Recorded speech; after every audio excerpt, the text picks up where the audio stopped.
Hello, today we are discussing the ISO 14001:2026, which is the latest version of world's most widely used environmental management system standard.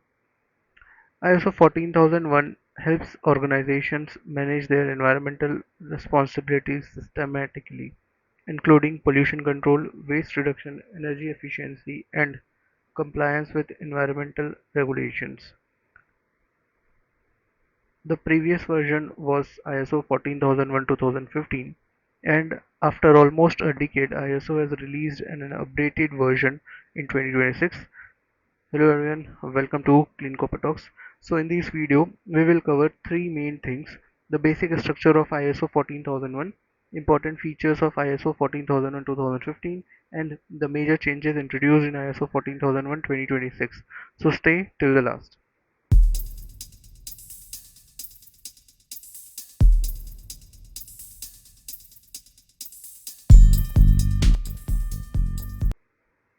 So ISO 14001 is an international standard developed by International Organization for Standardization. It provides a framework for organizations to develop an environmental management system, also known as EMS. An EMS is essentially a structured system that helps organizations identify environmental impact, set environmental objectives, comply with the regulations, improve environmental performance, and reduce pollution and waste. In simple words, ISO 14001 helps organizations move from reactive environmental management to proactive environmental management. Today, more than 3 lakh organizations worldwide are certified under ISO 14001. Industries ranging from manufacturing, construction, oil and gas, and even universities use this standard. ISO 14001 follows what is called the high-level structure, which is common across modern ISO management system standards like ISO 9001, ISO 45001. The structure follows the plan, do, check, act cycle, also known as PDCA cycle. This standard contains 10 main clauses. Let's briefly understand them. Clause 1, Scope, defines the scope, purpose, and applicability of the environmental management system. Clause 2, Normative references, list documents that are essential for the application of this standard. Clause 3, Terms and definitions, defines key terminologies used in the standard. Clause 4, Context of the organization. Organization must understand internal issues, external environmental issues, need of stakeholders. Clause 5, Leadership. Top management must demonstrate commitment and define environmental policies. Clause 6, Planning. This clause focuses on environmental aspects, risks and opportunities, environmental objectives. Clause 7, Support. This includes resources, competence, awareness, communication, documentation. Clause 8, Operation. Organizations must control processes that affect environmental performance. Clause 9, Performance evaluation. This includes monitoring, measurement, internal audits, management review. Clause 10, Improvement. Organizations must continuously improve their environmental management system. This structure ensures a systematic approach to environmental management. So what are the key features of ISO 14001:2015? The 2015 version brought some very important improvements compared to the earlier versions. Let us discuss the major features. First is risk-based thinking. ISO 14001:2015 introduced the concept of risk and opportunity management. Organizations must identify environmental risks such as pollution, incidents, resource scarcity, regulatory non-compliance. This helps organizations move towards preventive environmental management. Second, life cycle perspective. Another important feature is life cycle thinking. Organizations must consider environmental impact across the entire life cycle of products and services. For example, raw material extraction, manufacturing, transportation, product usage, disposal, or recycling. This prevents companies from shifting environmental impact to another stage. Third, leadership and accountability.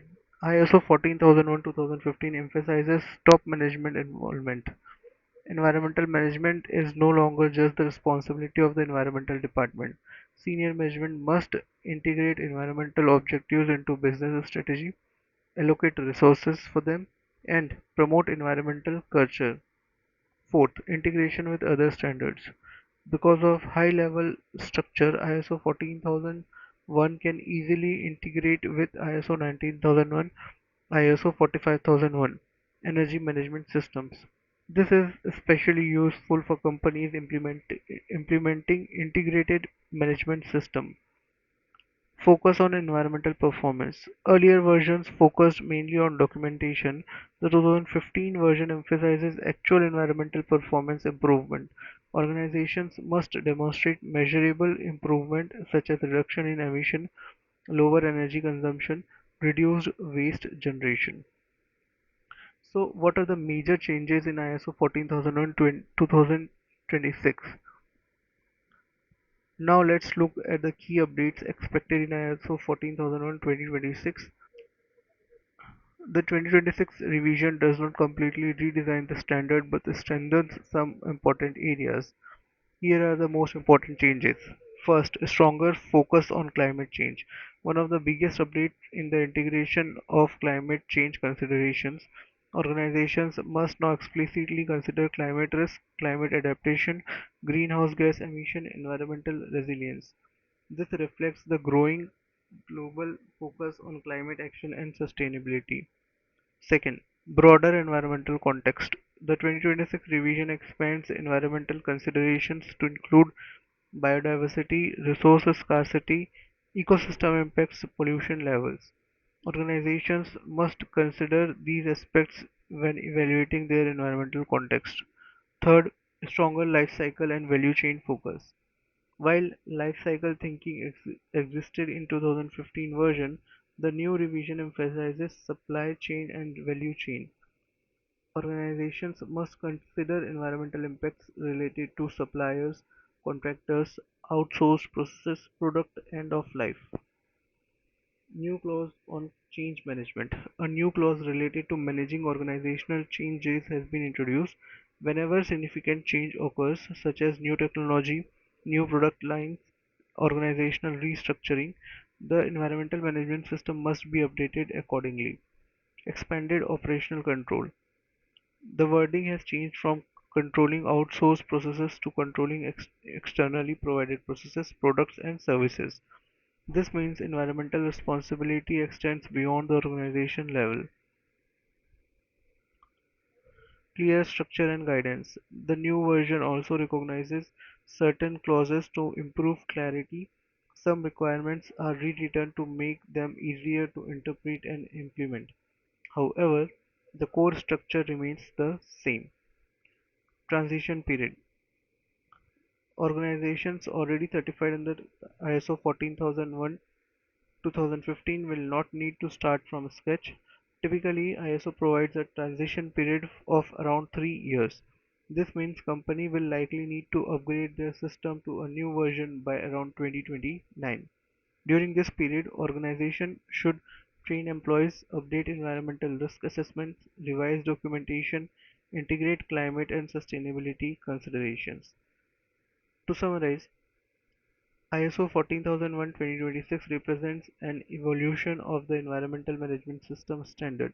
The main focus area include climate change, biodiversity, life cycle thinking, supply chain, environmental responsibility, improved change management. However, the core structure of ISO 14001 remains unchanged, meaning organizations already certified in the 2015 version will find transition manageable. As environmental challenges become more complex, standards like ISO 14001 continue to evolve to help the organizations operate more responsibly and sustainably. If you found this video helpful, please like the video, subscribe to the channel for more content related to environmental engineering, sustainability, and environmental management system. Thank you for watching. I will see you in next video. Till then, tata, bye bye, take care.